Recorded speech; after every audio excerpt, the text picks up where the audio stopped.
비가 골목길 아스팔트를 두드리고 있었습니다. 낡은 플라스틱 천막 밑에서 72세 김순애 할머니의 손이 국자를 들었다 놨다 하고 있었습니다. 빗소리와 함께 들려오는 건 아들 민수와 며느리 영희의 낯선 목소리였습니다. 어머님, 이제 정말 그만하세요. 이런 더러운 포장마차 같은 거 하지 마시고요. 저희도 체면이 있잖아요. 친구들이 보면 얼마나 창피한지 아세요? 영희의 말에 순애의 손이 더욱 떨렸습니다. 하지만 아직 할 말이 더 있었던 모양입니다. 어머님, 요즘 SNS 시대에 누가 사진이라도 찍어서 올리면 어떡해요? 저희 얼굴 들고 다닐 수가 없어요. 순애는 떨리는 손으로 국자를 천천히 내려놓았습니다. 수십 년간 잡아온 그 국자가 이상하게도 오늘따라 무겁게 느껴졌습니다. 눈빛은 흔들렸지만 입술은 굳게 닫혀 있었습니다. 빗방울이 천막을 두드리는 소리가 더욱 거세졌습니다. 마치 하늘도 할머니의 마음을 알기라도 하는 듯 했습니다. 이런 곳에서 장사하시는 분이 저희 어머님이라니 정말 부끄러워요. 영희의 목소리에는 역겨움이 섞여 있었습니다. 엄마, 이제 나이도 있으시고 허리도 아프시잖아요. 그냥 집에서 쉬세요. 민수도 거들었습니다. 저희가 용돈 드릴 테니까 제발 이런 창피한 일은 그만하세요. 순애는 아무 말도 하지 않았습니다. 그저 묵묵히 설거지를 계속할 뿐이었습니다. 그 순간 포장마차 옆으로 한 중년 남성이 지나갔습니다. 순애를 알아본 그가 깊게 인사했습니다. 할머니, 안녕하세요. 오늘도 늦게까지 수고 많으세요. 어서 오세요, 김 과장님. 순애는 언제 그랬냐는 듯이 환한 미소를 지으며 인사를 받았습니다. 그 남자는 근처 대기업에 다니는 간부였는데 대학 시절부터 이곳 단골이었습니다. 할머니 덕분에 제가 여기까지 올 수 있었어요. 대학 다닐 때 밤새 공부하고 여기서 든든하게 먹었던 국밥 맛을 잊을 수가 없어요. 아이고, 그런 소리 마세요. 다 본인이 잘해서 그런 거지. 민수와 영희는 그 광경을 황당한 표정으로 바라보고 있었습니다. 자신들이 그토록 부끄러워하던 어머니에게 정중하게 인사하는 사람이 있다는 게 믿어지지 않았던 것입니다. 할머니, 건강 챙기세요. 저는 이제 해외 발령 나가게 됐어요. 그동안 정말 고마웠습니다. 김 과장은 깍듯이 인사하고 사라졌습니다. 순애의 눈가가 살짝 촉촉해졌습니다. 이렇게 또 한 명의 소중한 사람이 떠나는구나 싶었습니다. 그런 할머니를 바라보던 민수가 짜증스럽게 말했습니다. 엄마, 저런 사람들 때문에 더 그만둘 수가 없는 거 아니에요? 김 과장이 떠난 후 영희가 다시 입을 열었습니다. 어머님, 솔직히 말씀드릴게요. 저희 아파트 관리사무소에서 컴플레인이 들어왔어요. 기름 냄새 때문에 이웃들이 불편해한다고요. 이번에는 거짓말까지 동원했습니다. 정말 부탁드려요. 저희 회사 사람들이 보면 어떡해요? 과장님 부인이 포장마차 장사한다고 소문나면 남편 승진에도 지장이 생겨요. 맞아요, 엄마. 우리도 이제 어느 정도 자리에 올라왔는데 친구들이 뭐라고 하겠어요? 민수의 말에 순애의 가슴이 저렸습니다. 자신을 키우느라 평생을 바친 자식이 이제는 자신을 짐으로 여기고 있었습니다. 그리고 어머님, 집에서도 냄새가 너무 많이 나요. 기름 냄새, 마늘 냄새. 정말 견디기 힘들어요. 영희는 코를 찡그리며 말했습니다. 마치 할머니가 병균 덩어리라도 되는 것처럼요. 어제도 친구가 놀러 왔는데 현관문 열자마자 인상을 찌푸리더라고요. 너무 부끄러웠어요. 친구들 초대할 때마다 창피해서 어쩔 줄 모르겠어요. 어머님이 들어오시면 다들 표정이 굳어져요. 그러게요. 우리도 사람 사는 집에서 살고 싶어요. 어머님도 이해해 주세요. 민수도 동조했습니다. 마치 어머니가 사람이 아닌 것처럼 말하고 있었습니다. 그때 순애가 조용히 입을 열었습니다. 내가 그렇게 더러우니? 떨리는 목소리였습니다. 아니에요, 엄마. 그런 게 아니라. 민수가 당황하며 말했지만 이미 엎질러진 물이었습니다. 순애는 더 이상 참을 수가 없었습니다. 그럼 내가 어떻게 하면 되겠니? 목소리가 떨리고 있었지만 그 속에는 깊은 상처가 배어 있었습니다. 어머님, 원룸 한 칸 구해드릴 테니까 따로 사세요. 그러면 서로 편하잖아요.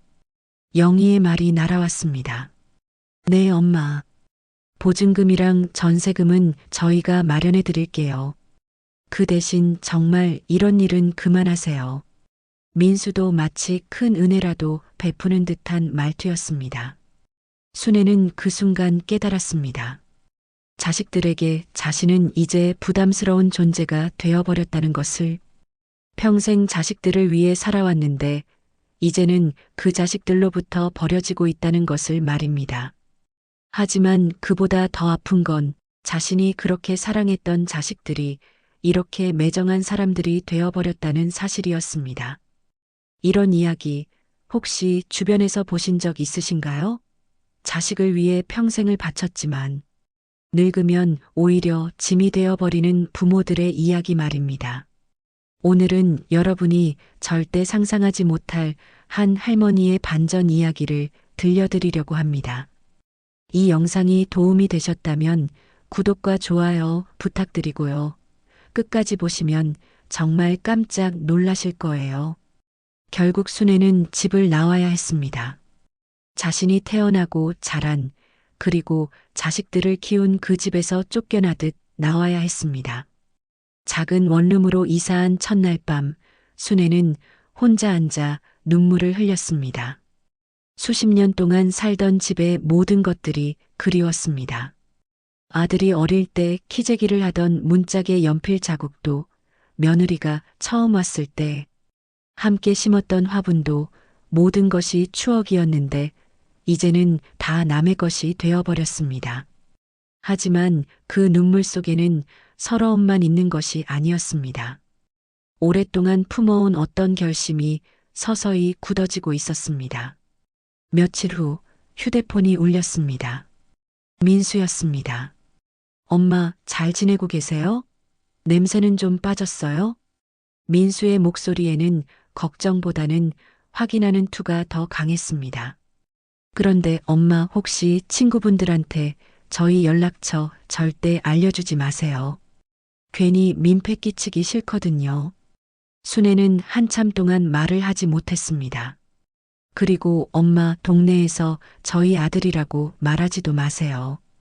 괜히 소문나면 곤란하니까요. 알았다. 순애의 목소리는 차가웠습니다. 엄마도 이제 편하게 사실 수 있잖아요.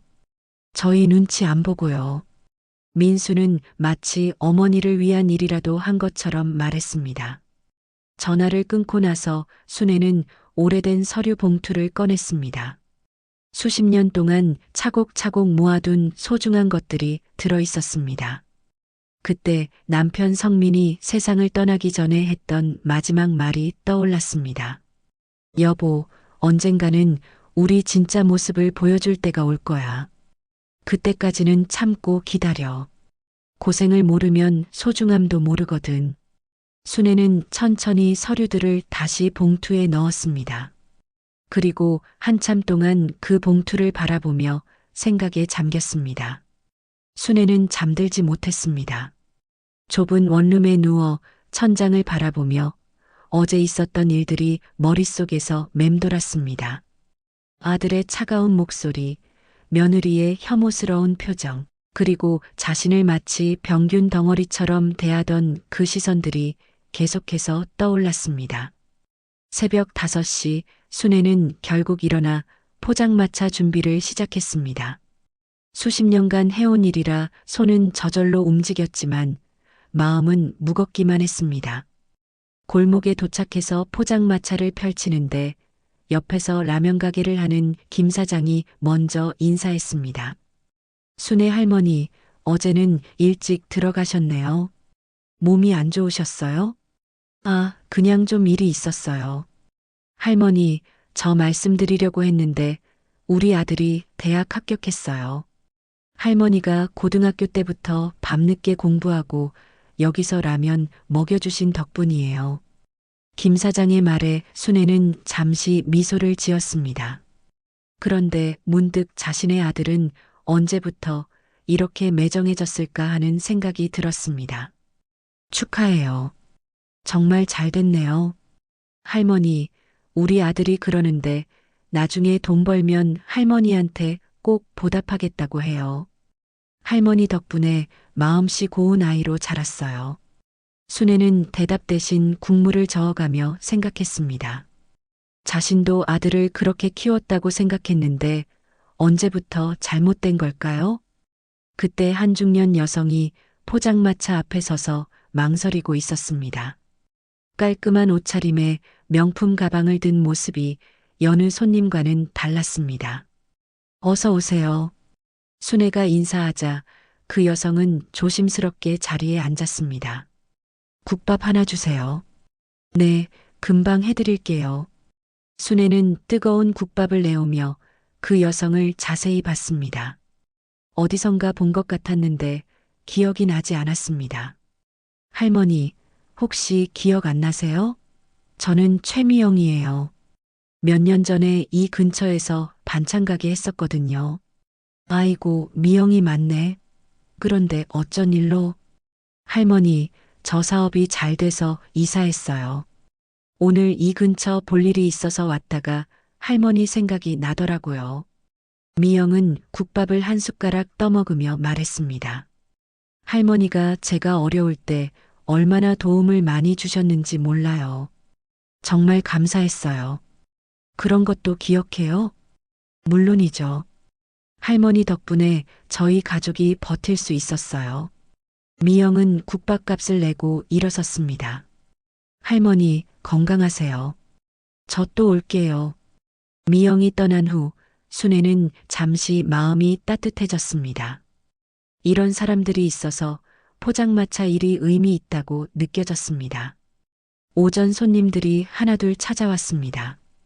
출근길 직장인들, 시장에서 나오는 상인들, 공사장에서 일하는 인부들, 모두가 순애에게는 소중한 사람들이었습니다.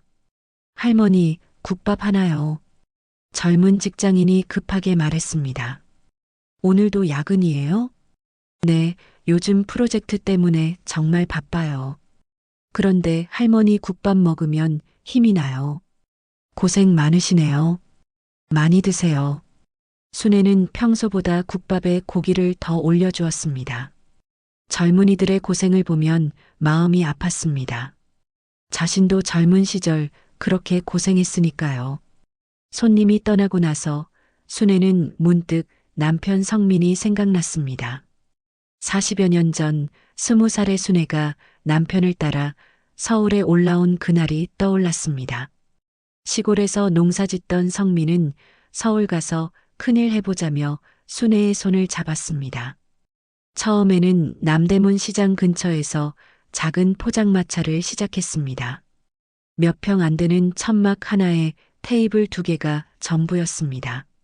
순애는 국을 끓이고 성민은 손님들과 이야기를 나누었습니다. 여보, 우리 열심히 해서 돈 좀 모아보자. 아이 생기면 좋은 곳에서 키워야지.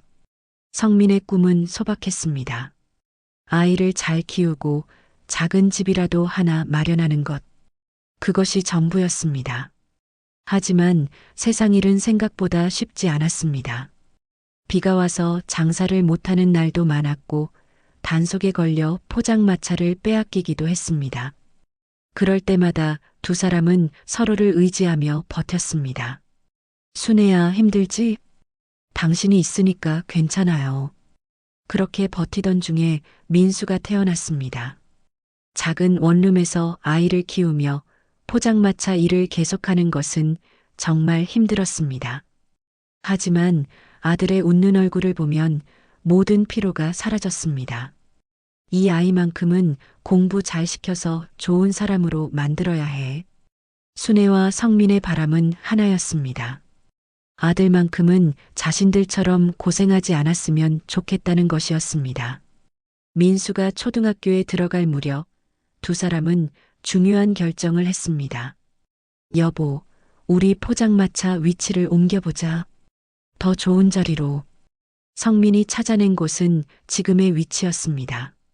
공단과 주택가 사이에 있어서 하루 종일 손님이 끊이지 않는 자리였습니다. 무엇보다 근처에 좋은 초등학교가 있어서 아들 교육에도 좋았습니다. 임대료가 좀 비싸긴 하지만 장사가 잘 될 것 같아. 그럼 더 열심히 일하면 되지 뭐. 순애는 주저하지 않았습니다. 아들을 위해서라면 무엇이든 할 수 있었습니다. 새로운 자리에서 포장마차는 대박이 났습니다. 새벽부터 밤늦게까지 손님들이 줄을 섰습니다. 하루에 팔리는 국밥만 해도 수백 그릇이었습니다. 순애는 국을 끓이느라 하루도 쉴 날이 없었지만 통장에 쌓여가는 돈을 보면 뿌듯했습니다. 특히 야근하는 공장 직원들과 새벽 배달 기사들이 단골이 되었습니다. 이들은 다른 곳에서 먹을 곳이 없어 순애의 포장마차가 유일한 식사 공급처였습니다. 할머니, 이 시간에 이렇게 따뜻한 밥을 어디서 먹겠어요? 정말 고마워요. 할머니 덕분에 우리가 살아요. 손님들의 고마운 말을 들을 때마다 순애는 보람을 느꼈습니다. 돈을 버는 것도 좋지만 사람들에게 필요한 존재가 된다는 것이 더 의미 있었습니다. 그렇게 몇 년이 지나자 순애와 성민은 꽤 큰 돈을 모을 수 있었습니다. 여보, 이렇게 번 돈으로 땅이라도 하나 사볼까? 성민의 제안에 순애는 고개를 끄덕였습니다. 좋은 생각이에요. 땅은 절대 없어지지 않으니까. 첫 번째 투자는 포장마차 부지였습니다. 임대료를 내느니 차라리 땅을 사서 자기 것으로 만드는 게 낫다고 생각했습니다. 이 땅이 우리 것이라니까 정말 믿어지지 않아. 성민은 등기부등본을 받아보며 신기해했습니다. 시골에서 농사만 짓던 자신이 서울에 땅을 가지게 될 줄은 꿈에도 몰랐습니다. 여보, 이제 진짜 서울 사람이 된 것 같네.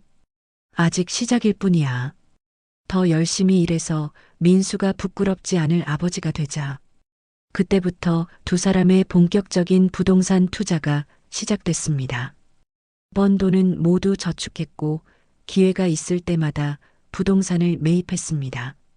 그런데 투자할 때마다 성민은 한 가지 원칙을 고집했습니다. 순애야, 이거 민수한테는 절대 비밀이야. 왜요? 아이가 돈이 많다는 걸 알면 공부 안 하고 놀 거야. 고생해봐야 사람이 되는 거거든. 순애도 남편의 생각에 동의했습니다. 자신들도 가난하게 자라면서 열심히 살아야 한다는 걸 배웠으니까요. 민수는 정말 열심히 공부했습니다. 부모가 고생하는 걸 보면서 자신만큼은 열심히 살아야겠다고 다짐했습니다. 장학금도 받고 아르바이트도 하면서 부모의 부담을 덜어주려 노력했습니다. 우리 아들 정말 기특해. 당신 닮아서 그래요. 순애는 아들이 자랑스러웠습니다. 돈이 많다는 걸 모르고도 이렇게 열심히 사는 아들을 보면서 자신들의 선택이 옳았다고 생각했습니다. 할머니, 또 생각에 잠기셨네요. 옆가게 김 사장의 목소리에 순애는 현실로 돌아왔습니다. 아, 그냥 옛날 생각을 좀 했어요. 할머니는 정말 고생 많이 하셨죠. 민수 씨 대학 보낼 때도 얼마나 힘드셨을까.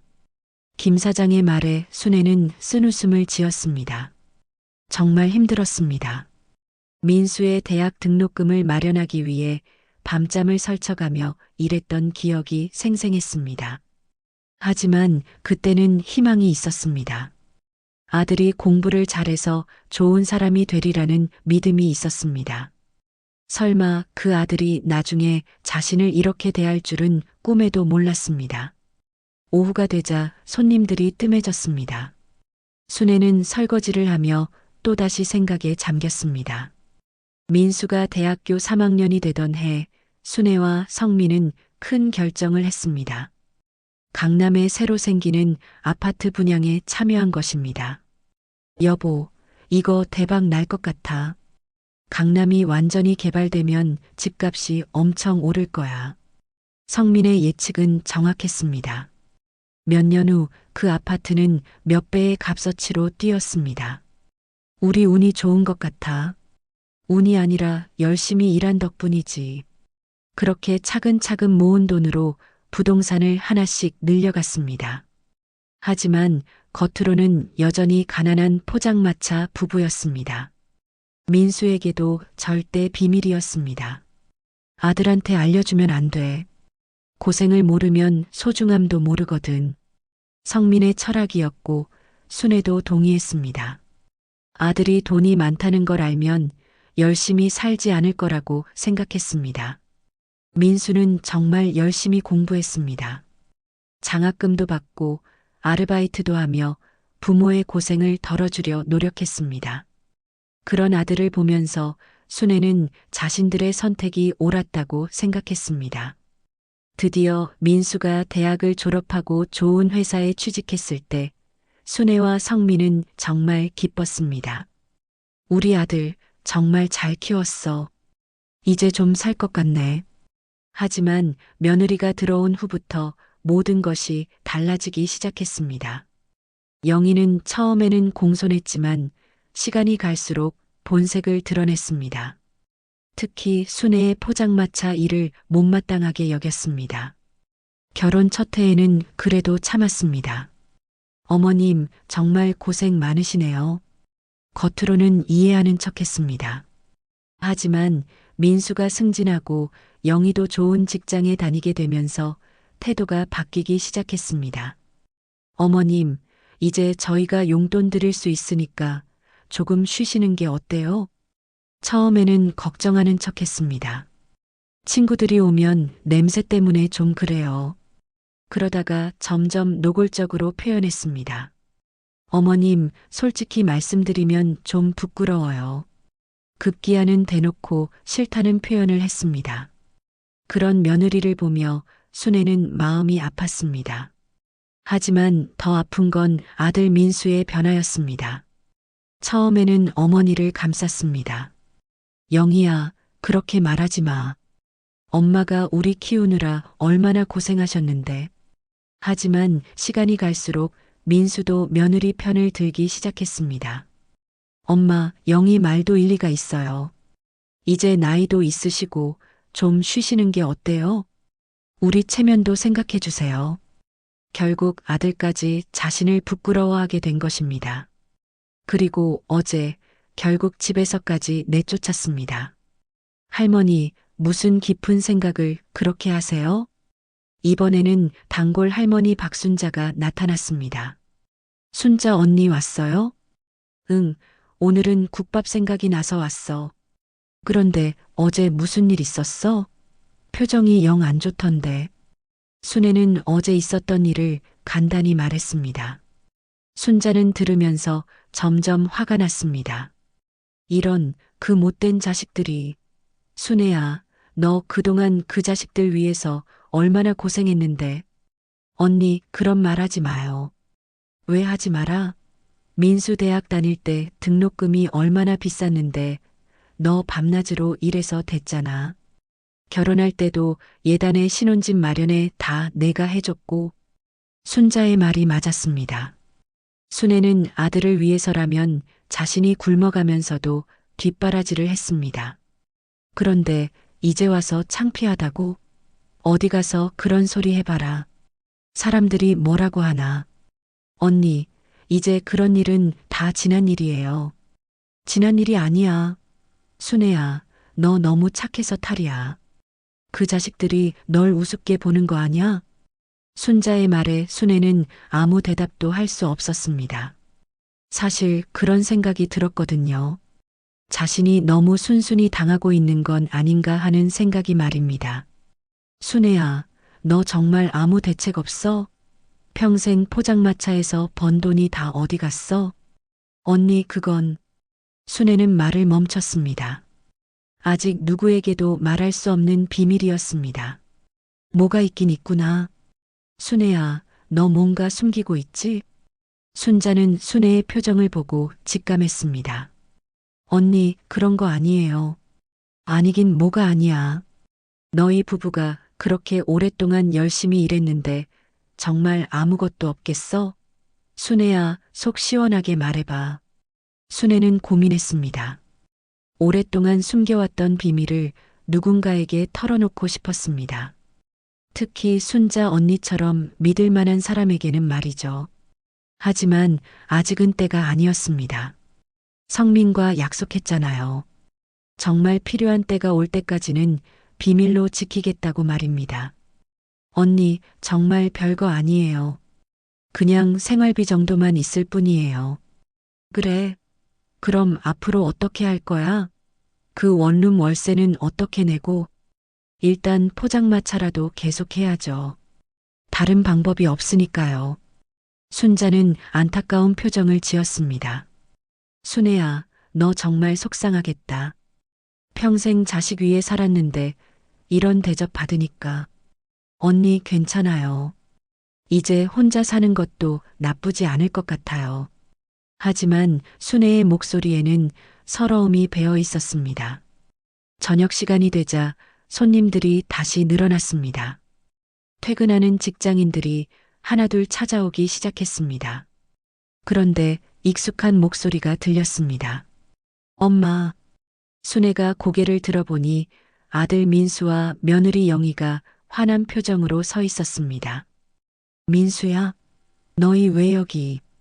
어머님, 포장마차 그만둔다고 하지 않으셨어요? 영희야, 목소리 좀 낮춰.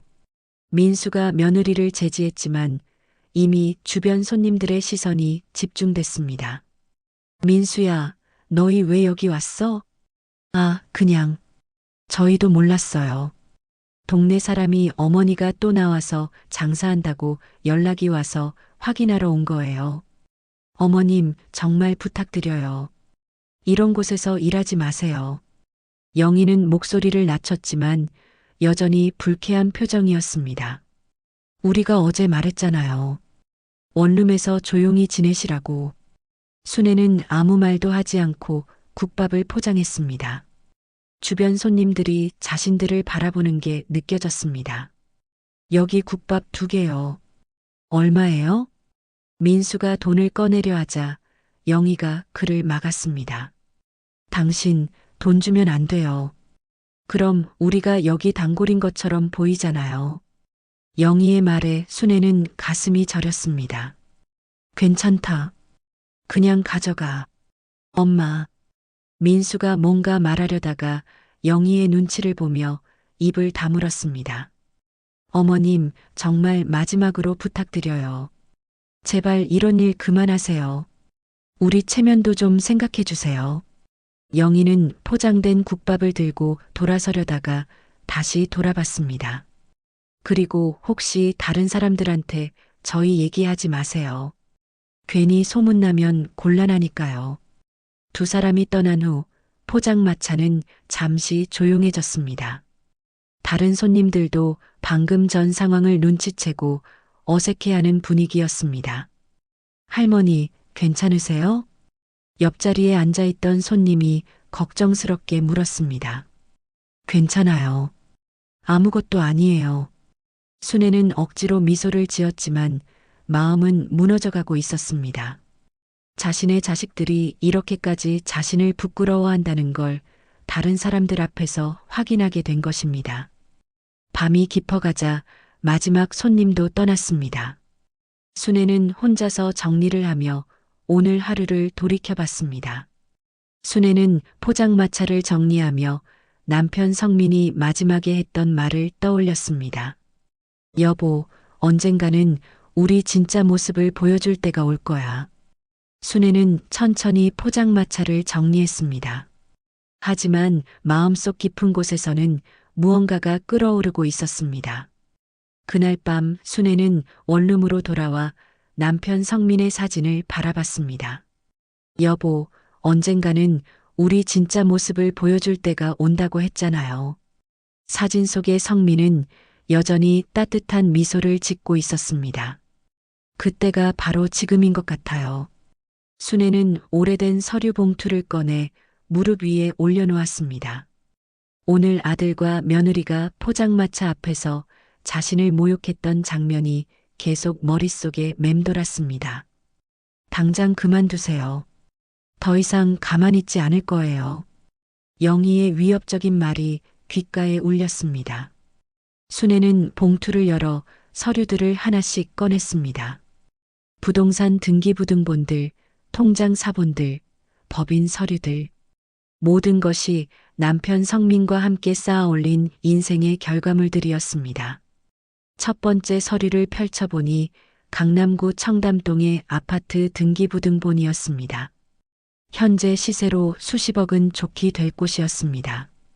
그때는 분양가로 불과 몇 천만 원에 샀던 곳인데 지금은 상상도 못할 가격이 되어버렸습니다. 두 번째는 시내 중심가의 상가 건물이었습니다.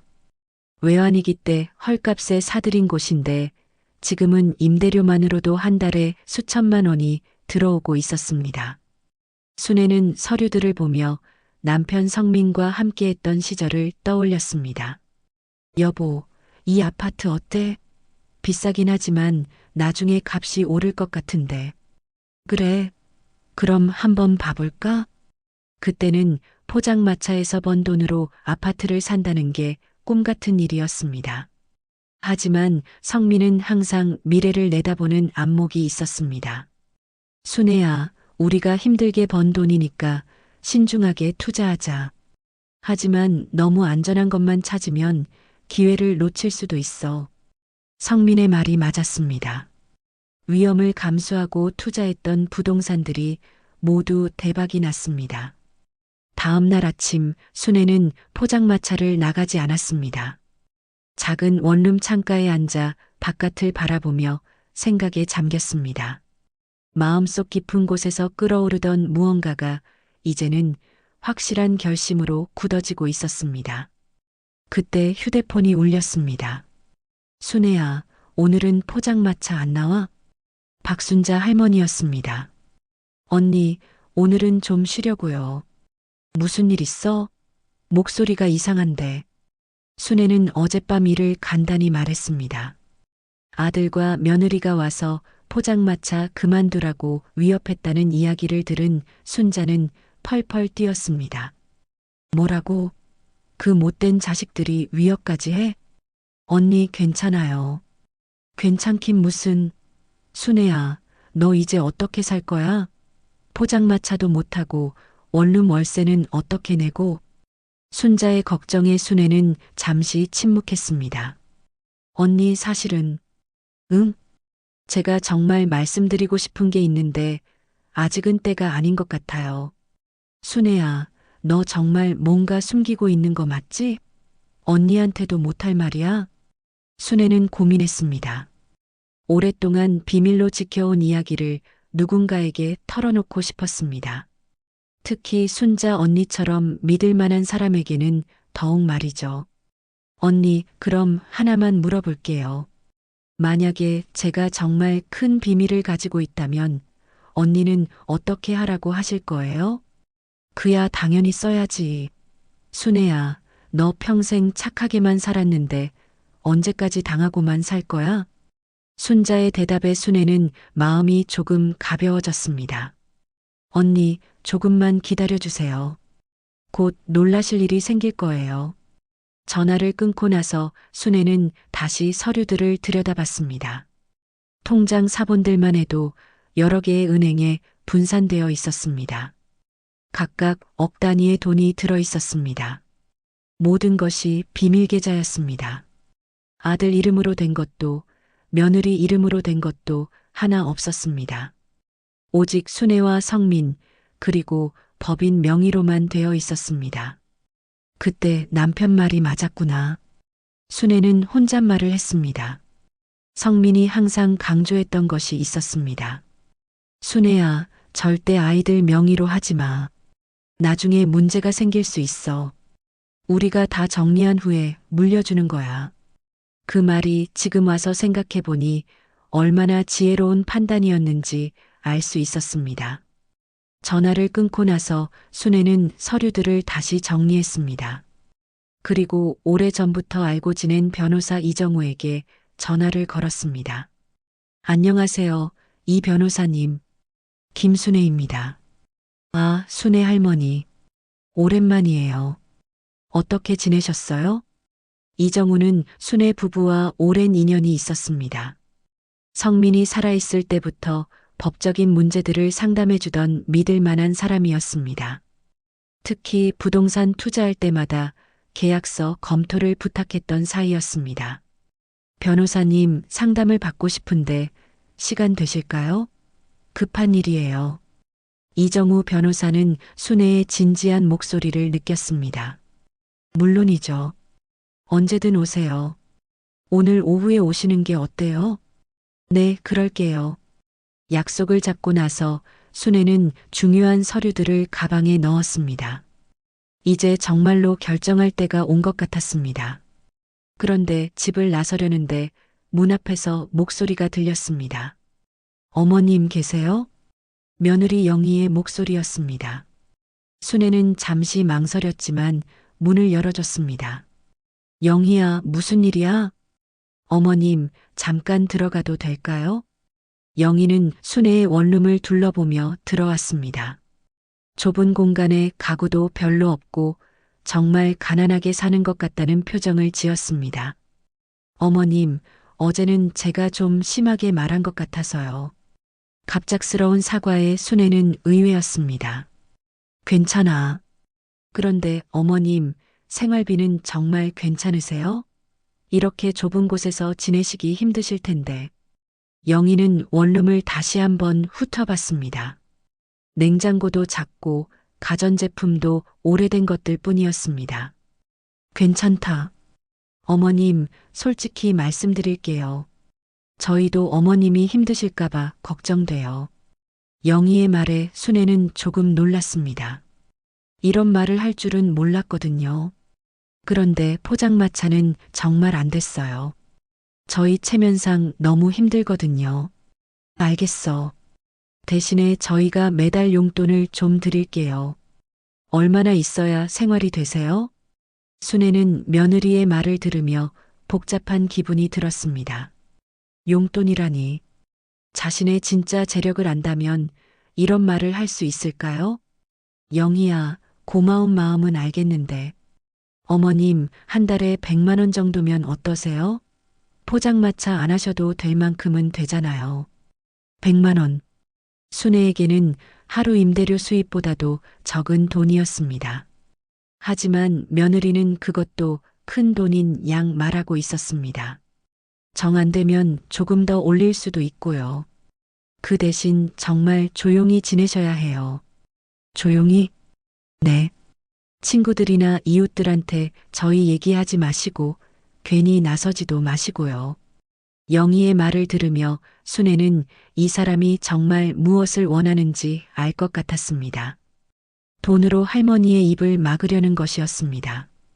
그리고 어머님, 혹시 나중에 저희한테 무슨 일이 생기면 도와달라고 하지도 마세요. 저희도 여유가 없거든요. 영희의 말에 순애는 헛웃음이 나왔습니다. 도와달라고 하지 말라니. 정말 어이없는 소리였습니다. 영희야, 알겠어. 내가 생각해 볼게. 정말요? 그럼 포장마차는 정말 안 하시는 거죠? 응, 안 할게. 영희는 안도의 표정을 지었습니다. 감사해요, 어머님. 정말 감사해요. 그럼 다음 주부터 용돈 드릴게요. 영희가 떠난 후 순애는 한참 동안 멍하니 앉아 있었습니다. 방금 전 대화가 믿어지지 않았습니다. 자신을 완전히 무력한 늙은이로 보고 있었습니다. 용돈 100만 원으로 입을 막으려 하고 나중에 도와달라고도 하지 말라고 미리 못을 받고 이제 정말 보여줄 때가 됐구나. 순애는 혼잣말을 하며 가방을 들었습니다. 오후에 변호사 사무실에 도착한 순애는 이정우와 마주 앉았습니다. 할머니, 무슨 일이세요? 전화로는 급하다고 하셨는데. 변호사님, 이걸 좀 봐주세요. 순애가 가방에서 서류들을 꺼내자 이정우의 눈이 커졌습니다. 이게 할머니 소유인가요? 서류 뭉치는 상당했습니다. 강남의 아파트 여러 채, 시내 상가 건물들, 재개발 예정 구역의 토지들. 이정우는 계산기를 두드려 봤습니다. 할머니, 이거 정말 대단한데요. 대략 계산해봐도 얼마나 될까요? 지금 시세로 보면 최소 수백억은 될 것 같은데요. 이정우는 서류들을 하나씩 꼼꼼히 살펴봤습니다. 모든 것이 합법적이고 완벽했습니다. 할머니, 이 모든 걸 가족들이 모르신다고요? 네. 처음부터 숨겨왔어요. 순애는 그동안의 사연을 차근차근 설명했습니다. 남편과 함께 포장마차를 시작했던 이야기, 하나씩 부동산을 늘려간 과정, 그리고 아들에게는 절대 비밀로 했던 이유까지 모든 것을 털어놨습니다. 변호사님도 아시잖아요. 저희 남편이 얼마나 신중한 사람이었는지. 모든 계약을 변호사님하고 상의해서 했잖아요. 맞습니다. 성민 씨는 정말 똑똑한 분이셨어요. 투자 감각도 뛰어나고. 이정우는 고개를 끄덕였습니다. 성민과 함께 일했던 시절을 기억했습니다. 매번 신중하게 검토하고 리스크를 최소화하면서도 수익성은 놓치지 않는 투자를 했었습니다. 할머니, 기억나세요? 청담동 그 아파트 살 때 성민 씨가 얼마나 고민했는지. 그때 제가 너무 비싸다, 위험하다 말렸는데 결국 사셨잖아요. 그때 남편이 그랬어요. 강남이 완전히 개발되면 땅값이 하늘 높은 줄 모르고 오를 거라고. 정말 해안이 있으셨어요. 그때 그 아파트가 지금 얼마예요? 당시 가격의 몇십 배가 됐을 거리요. 이정우는 감탄했습니다. 성민의 투자 감각은 정말 대단했습니다. 그리고 외환위기 때도 기억나요. 다들 부동산 떨어진다고 난리인데 성민 씨는 오히려 그때가 기회라고 하시더라고요. 맞아요. 그때 남편이 그랬어요. 다들 팔 때 사야 한다고. 위기는 곧 기회다라고 했어요. 순애는 그때가 생각났습니다. 외환위기로 모든 사람들이 허겁지겁 부동산을 팔아치울 때 성민은 오히려 좋은 부동산들을 헐값에 사들였습니다. 그때 산 상가 건물들이 지금은 어떻게 됐어요? 임대료만으로도 한 달에 수천만 원씩 들어와요. 정말 대단하세요. 그런데 할머니, 이 모든 걸 왜 숨기셨어요? 아드님이 알면 얼마나 자랑스러워할까요? 순애는 쓴웃음을 지었습니다. 변호사님, 그게 아니에요.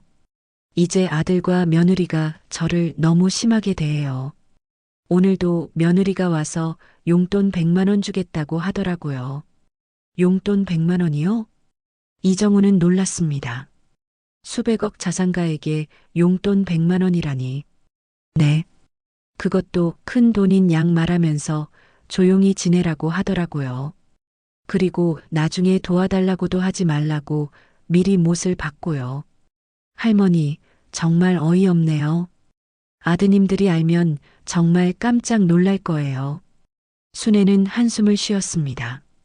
변호사님, 솔직히 말씀드리면 이제는 실망이 커요.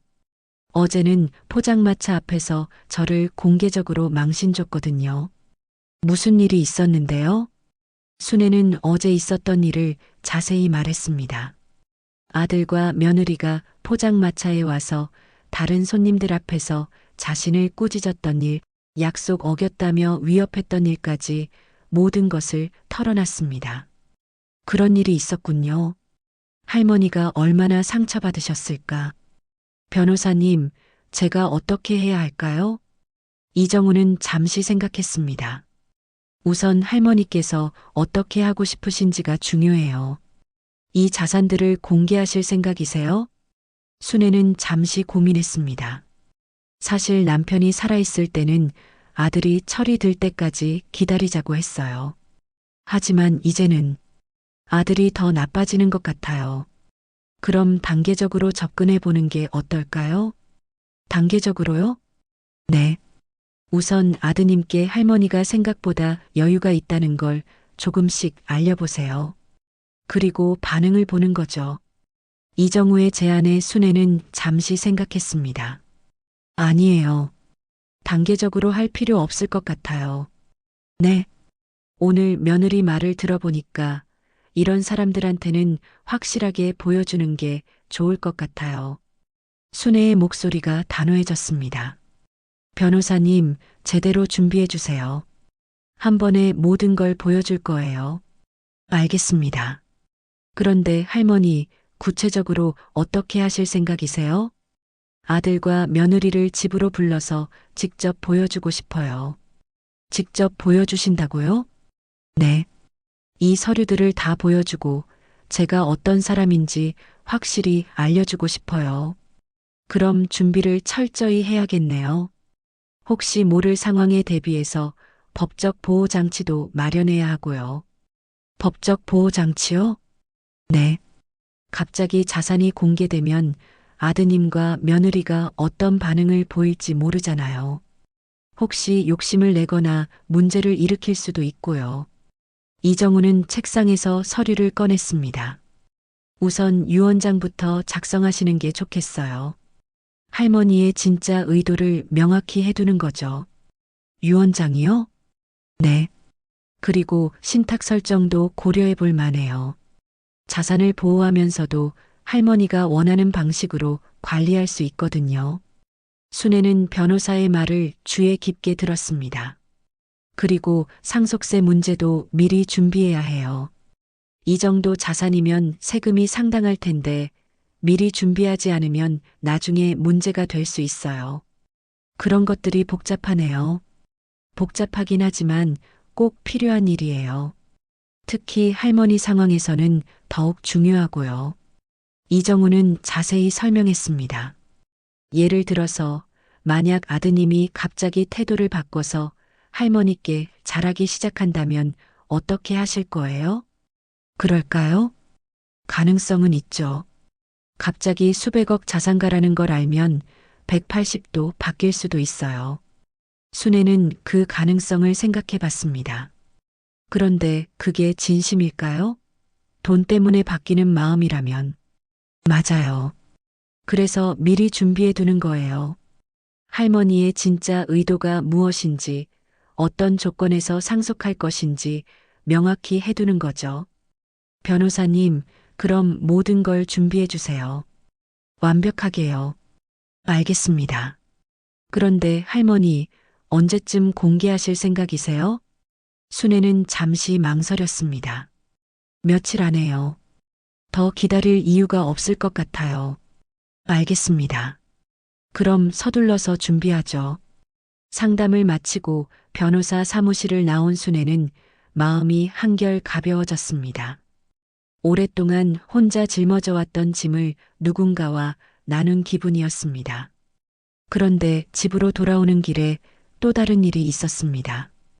포장마차가 있던 골목을 지나가는데 김 사장이 불러 세웠습니다.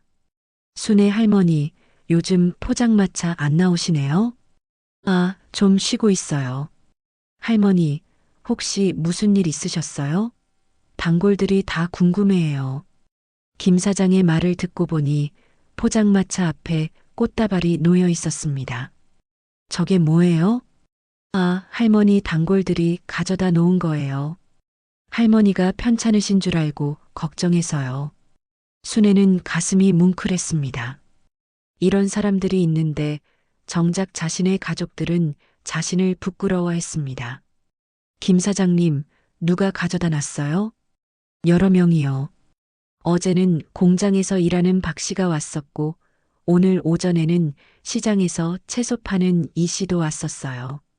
정말요? 네. 다들 할머니 걱정하고 있어요.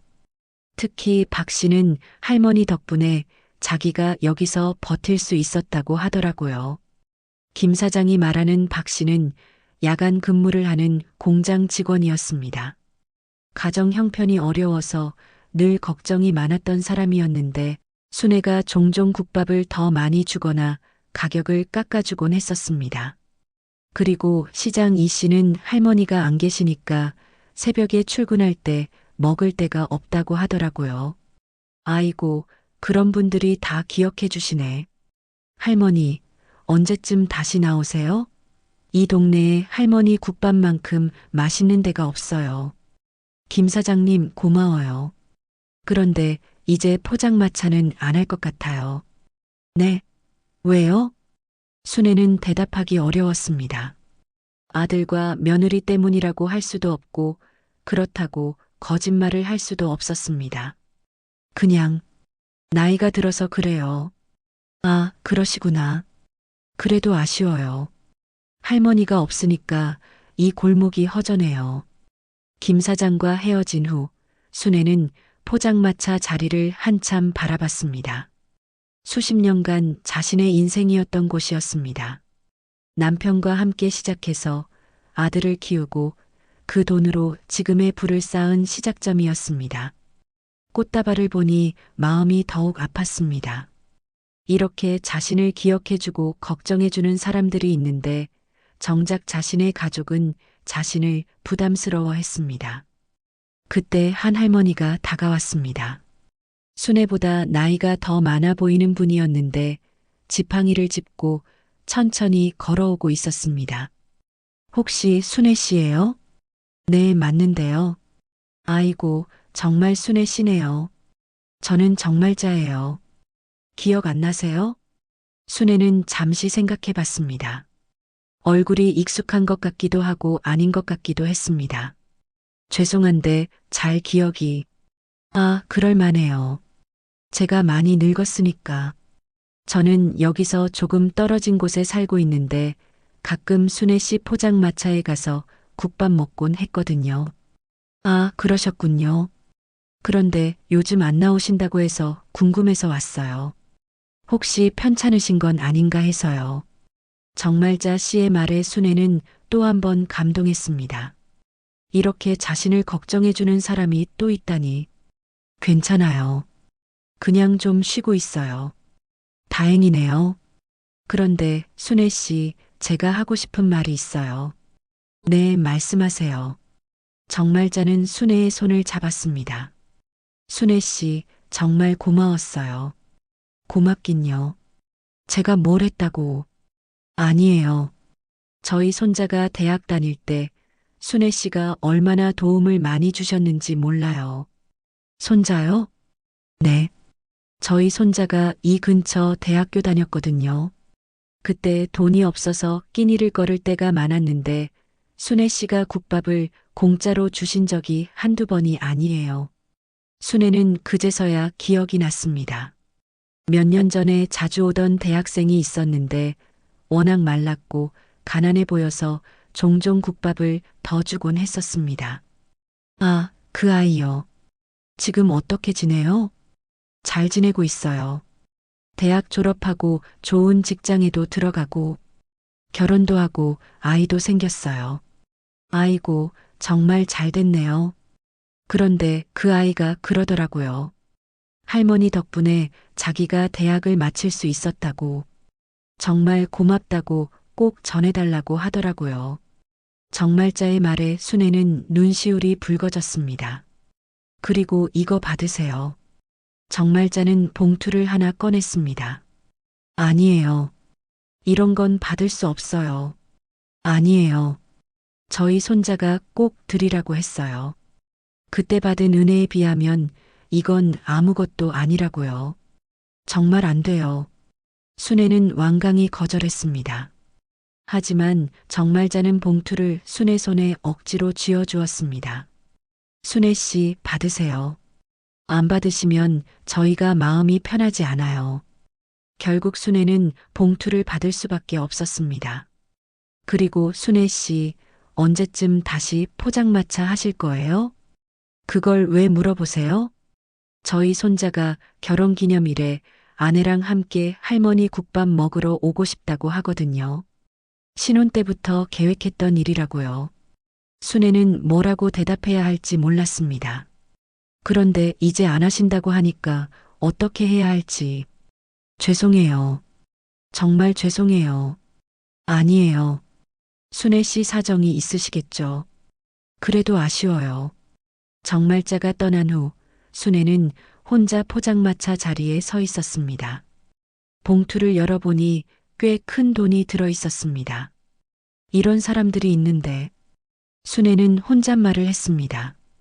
이렇게 자신을 기억해주고 고마워하고 걱정해주는 사람들이 있는데 정작 자신의 아들과 며느리는 자신을 부끄러워했습니다. 순애는 마음을 다잡고 집으로 향했습니다.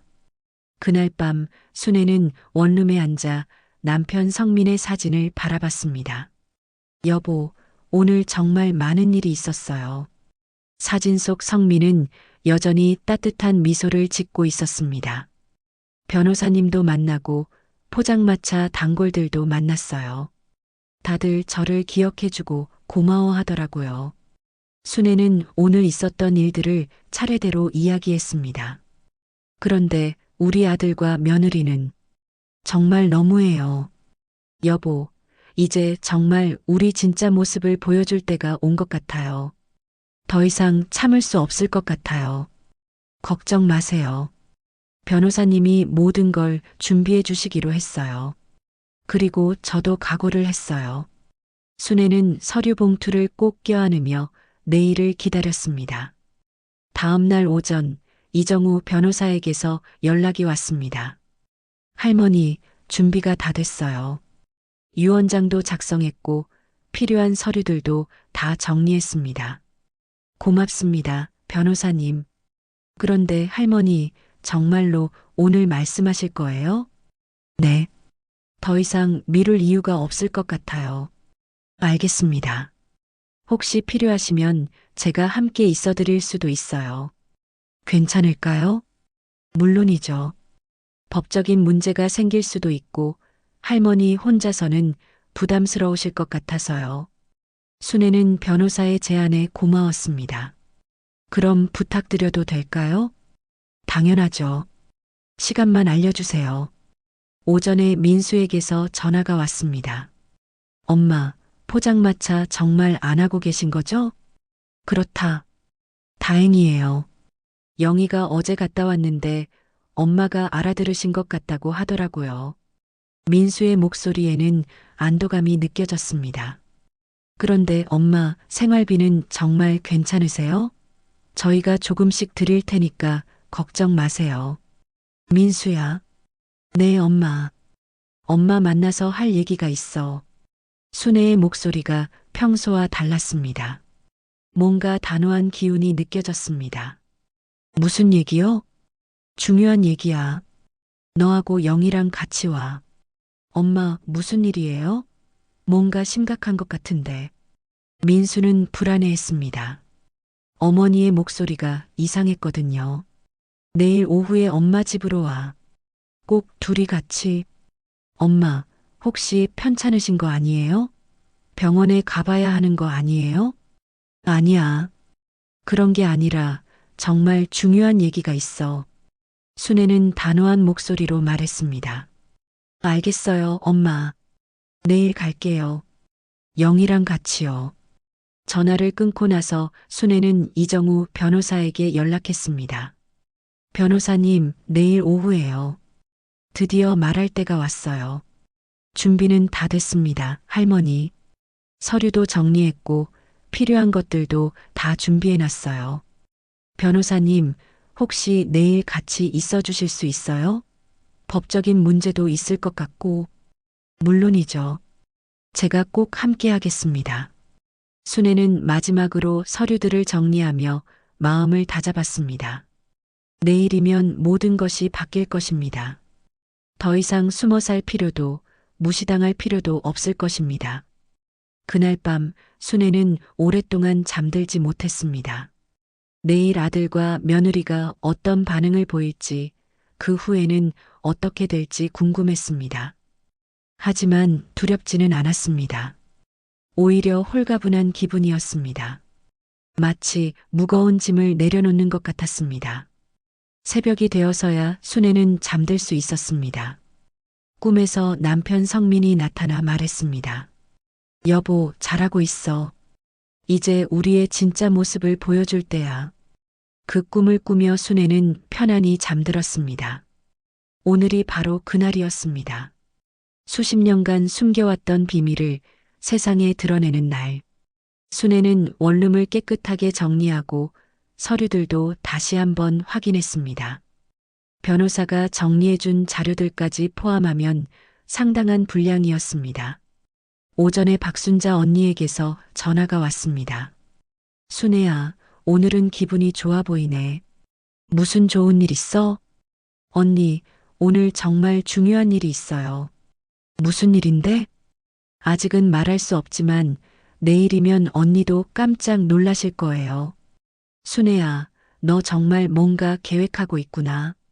그런데 조심해. 괜히 무리하지 말고. 언니, 걱정 마세요. 이번에는 정말 제대로 할 거예요. 전화를 끊고 나서 순애는 마지막 준비를 했습니다.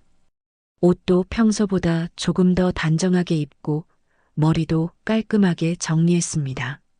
정오쯤 이정우 변호사에게서 연락이 왔습니다. 할머니, 저 지금 출발합니다. 30분 후에 도착할 예정이에요. 네, 기다리고 있을게요. 할머니, 긴장 안 하세요. 모든 준비는 다 됐으니까 자신감 가지세요. 고맙습니다, 변호사님. 오후 2시 이정우 변호사가 도착했습니다. 그는 서류 가방을 들고 왔습니다. 할머니, 준비 다 되셨어요? 네, 됐어요. 그럼 이제 아드님들을 기다리면 되겠네요. 30분 후 문을 두드리는 소리가 들렸습니다. 엄마 왔어요. 민수의 목소리였습니다. 순애는 심호흡을 한 번 하고 문을 열었습니다. 누구세요? 영희가 이정우를 보며 물었습니다. 안녕하세요. 저는 이정우 변호사입니다. 변호사요? 민수도 당황한 표정을 지었습니다. 엄마, 변호사는 왜 여기 계세요? 혹시 무슨 문제라도 있는 건가요? 일단 들어와서 앉아라. 순애의 목소리는 평소와 달랐습니다. 뭔가 권위 있는 느낌이었습니다. 민수와 영희는 어리둥절한 표정으로 들어와 앉았습니다. 작은 원룸에 4명이 앉으니 꽤 비좁았습니다. 엄마, 도대체 무슨 일이에요? 변호사까지 부르고. 민수야, 영희야, 너희한테 할 말이 있어. 순애는 테이블 위에 서류 봉투를 올려놓았습니다. 엄마, 그게 뭐예요? 이게 뭔지 알아? 순애는 봉투에서 서류 한 장을 꺼냈습니다. 부동산 등기부등본이었습니다. 부동산 등기부등본이네요. 그런데 이게 왜? 영희가 말하다가 멈췄습니다. 등기부등본에 적힌 주소와 소유자, 이름을 본 것입니다. 이거 청담동이네요. 그런데 소유자가 김순애. 바로 나야. 영희의 얼굴이 하얘졌습니다. 엄마, 이게 무슨... 민수도 서류를 들여다봤습니다. 청담동 아파트를 어머니가 소유하고 계시다고요? 그것뿐만이 아니야. 순애는 다른 서류들을 차례로 꺼냈습니다. 이건 강남의 다른 아파트들, 이건 시내 상가 건물들, 이건 재개발 예정 구역의 토지들이야. 서류가 하나씩 나올 때마다 민수와 영희의 표정은 더욱 굳어졌습니다. 엄마, 이게 정말 다 엄마 거예요? 응, 다 내 거야. 아빠와 함께 평생에 걸쳐 모은 거지. 이정우 변호사가 설명을 덧붙였습니다. 할머니께서 소유하고 계신 부동산의 총 가치는 현재 시세로 약 수백억 원 정도 됩니다. 수백억? 영희가 중얼거렸습니다. 네. 그리고 현금성 자산까지 포함하면 더 많아질 수 있어요. 민수는 한동안 아무 말도 하지 못했습니다. 며느리 영희는 손을 떨고 있었습니다. 엄마, 그럼 우리가 그동안 민수가 말을 잇지 못했습니다. 너희가 그동안 뭘 했는지 나도 알고 있어. 순애의 목소리는 차가웠습니다. 포장마차 하지 말라고 했지. 창피하다고 했지. 집에서 내쫓았지. 엄마. 그리고 어제는 용돈 100만 원 주겠다고 했지. 나중에 도와달라고도 하지 말라고 했고, 영희는 얼굴을 들 수가 없었습니다. 엄마, 저희가 몰라서. 만약에 알았다면 뭐? 그럼 나한테 잘했을 거야? 순애는 냉소적으로 말했습니다. 그게 진짜 마음이겠어? 민수가 무릎을 꿇었습니다. 엄마, 죄송해요. 정말 죄송해요. 저희가 너무 몰랐어요. 영희야, 너도 할 말 없어? 영희는 울먹이며 고개를 숙였습니다. 죄송해요, 어머님. 저희가 정말 잘못했어요. 지금 와서 사과한다고 달라질까? 순애는 단호했습니다. 너희가 나를 어떻게 봤는지 다 알겠더라. 가난한 늙은이, 부끄러운 어머니, 짐이 되는 존재. 엄마, 그런 게 아니에요. 그런 게 아니긴 뭐가 아니야. 다른 사람들 앞에서 나를 망신줬잖아. 포장마차 그만두라고 위협했잖아. 이정우 변호사가 끼어들었습니다. 할머니께서 이 모든 자산을 숨기신 이유가 있습니다. 아드님이 고생을 통해서 사람이 되길 바라셨던 거죠. 맞아. 아빠도 그랬어. 고생을 모르면 소중함도 모른다고. 순애는 남편의 말을 인용했습니다. 그래서 너를 가난하게 키웠어. 장학금 받고 아르바이트 하면서 열심히 살라고. 민수는 고개를 들 수가 없었습니다. 그런데 결국 어떻게 됐어? 성공하니까 나를 부끄러워하더라. 엄마, 정말 죄송해요. 다시는 그런 일 없을 거예요. 영희도 그런 생각이야? 네, 어머님. 정말 죄송해요. 저희가 너무 철없었어요. 순애는 두 사람을 번갈아 보며 말했습니다. 지금 너희가 하는 사과가 진심일까? 아니면 돈 때문일까? 엄마, 그런 말씀 마세요. 저희가 정말. 민수야, 솔직하게 말해봐. 만약에 내가 정말 가난한 포장마차 할머니였다면 너희가 이렇게 무릎 꿇고 사과했을까? 민수는 대답할 수 없었습니다. 엄마, 대답 못하겠지? 왜냐하면 답이 뻔하니까. 순애는 일어났습니다. 이정우 변호사님, 유언장 얘기 좀 해주세요. 네. 할머니께서 유언장을 새로 작성하셨습니다. 이정우가 서류를 꺼내자 민수와 영희의 얼굴이 더욱 하얘졌습니다. 유언장에 뭐라고 썼는지 궁금하지?